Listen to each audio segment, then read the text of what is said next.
Well, the Torah is eternal, every moment of every day.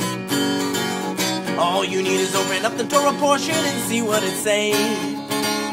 It's God's everlasting guide.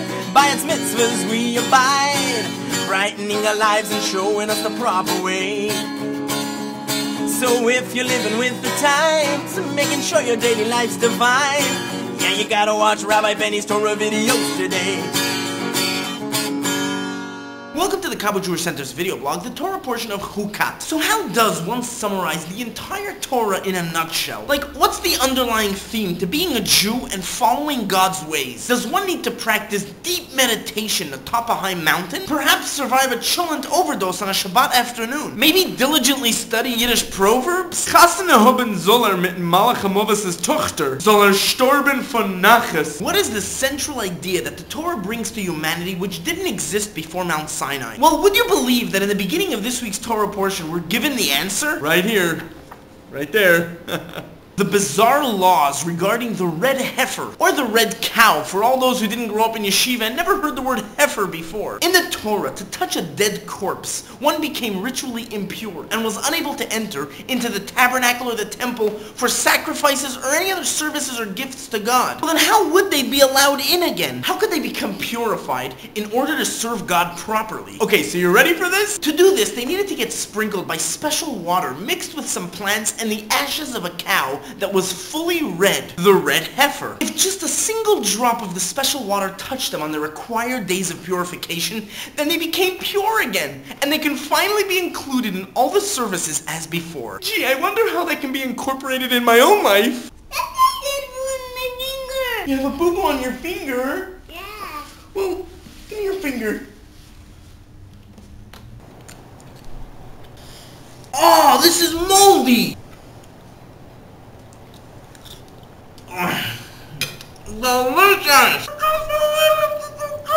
But these weren't some kind of magical waters. In fact, the impurity itself didn't make any kind of physical defect either. We're talking about a totally spiritual idea here. The impurity was a spiritual energy of death that lingered upon anyone who came in contact with a corpse. And this red cow ash water mixture was given the powers to remove that impure energy. Nothing magical at all. But in truth, this commandment is the one most associated with the category of chukim. Those commandments which have no rational reasoning. Their only observance is simply because that's what God wants. While most commentaries suggest different types of reasonings behind most of the Chol commandments, this one by far is the most baffling and mysterious. In fact, our rabbis tell us that only Moses himself was granted the knowledge in God's reasoning for this commandment. Really? That's the reason?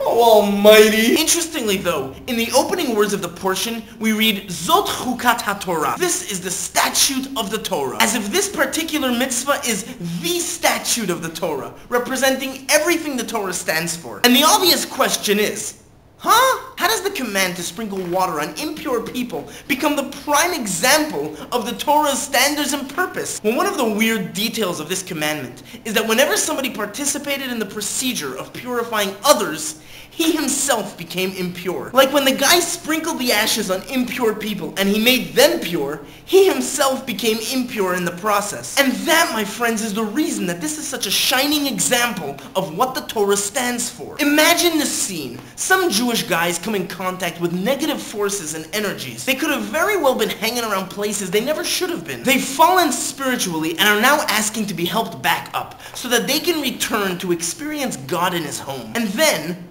a priest who's probably never met them before. So, where are you from?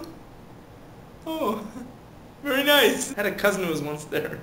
Years ago. I heard it's chilly up there. Well, here it's hot.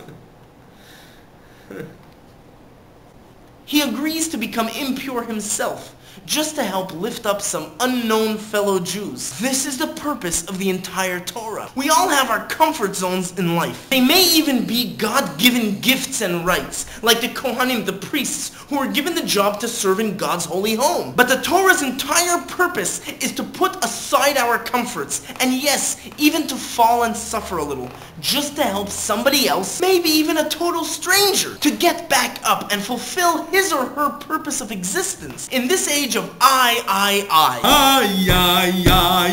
where happiness is seemingly achieved by fulfilling my dreams and being occupied with whatever makes me feel good, we can sure use a good dose of this week's Torah portion.